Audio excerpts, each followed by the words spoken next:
Joining me now, California Democratic Congresswoman Jackie Speier. She sits on the House Armed Services and Oversight and Government Reform Committees. Congresswoman, great to have you here. And you were at the White House yesterday with your colleagues and House Republicans. They're headed there today. You tweeted that the president said that there are reasons to be optimistic in all of this. And a senior GOP aide is telling NBC News that House Republicans plan to unveil this new clean 6-week debt ceiling increase. So are we looking at a deal brewing and being ready to be displayed within days?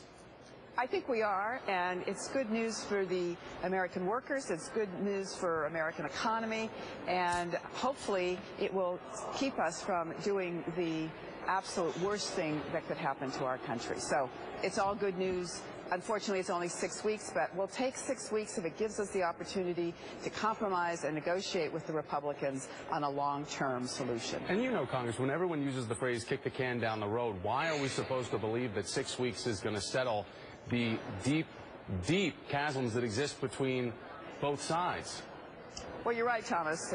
We do tend to kick the can down the road. We can never do anything in a permanent fashion. But I do think that the stakes are so high here. The American people are so disgusted by the inaction by Congress and both sides of the aisle that it's incumbent on us to find some meeting of the minds somewhere so that we can restore the confidence in the American people and in business, and the economy can keep moving and we can create jobs, because that's what we should be doing right now. All right, you talk about a long-term plan, and we have the president now responding to House Republicans considering this short-term, kick the can down the road, 6-week CR. The president has made clear, this is their statement, that he will not pay a ransom for Congress doing its job and paying our bills. It's better for economic certainty for Congress to take the threat of default off the table for as long as possible, which is why we support the Senate Democrats' efforts to raise the debt limit for a year with no extraneous political strings attached. 12 months.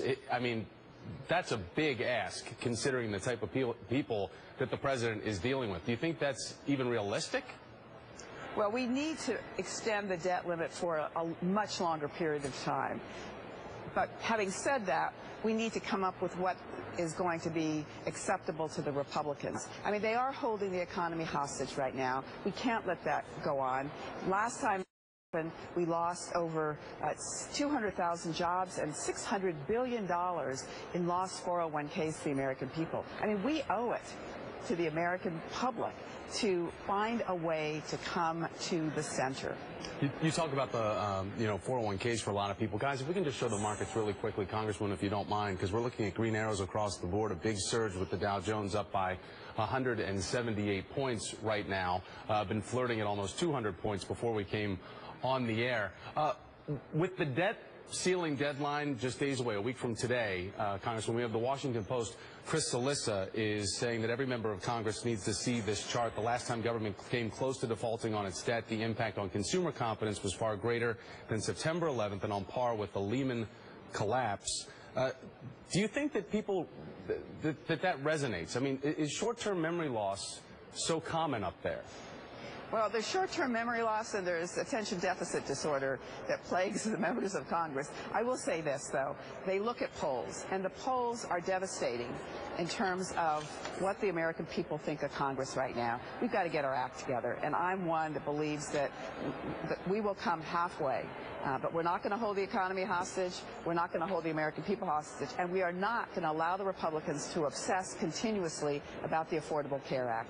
That is not what this is about right now. There is some cracks in the unity, though, of Democrats' division, because yesterday D.C. Congressman Eleanor Holmes Norton confronted the president about his opposition to piecemeal bills, one of which is to offer critical funding to her district. D.C. Mayor Vincent Gray confronted Senate Majority Leader Harry Reid over that issue, to which Reid replied, "I'm on your side, don't screw it up, okay?" That was during the immigration rally that was held. Now, the Washington Post opinion board bluntly put the blame for the collateral damage in D.C.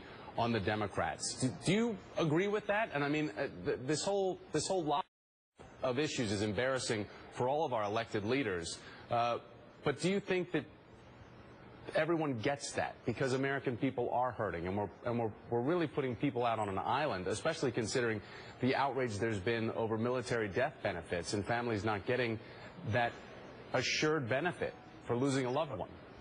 Right. I mean, we have passed a bill, and it certainly will be passed by the Senate and signed by the president. But it's pretty disgusting when you think about it.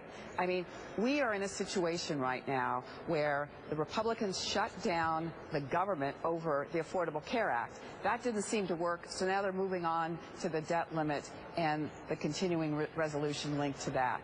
I mean, the truth of the matter is we're losing $200 million a day by keeping the government closed. That's how much all of us as taxpayers are paying. This can't go on. And we need to, get a reality check here and come to some kind of an agreement. We can do that. We must do that. That's why we're elected. Congresswoman Jackie Speier, thanks so much. I appreciate your time.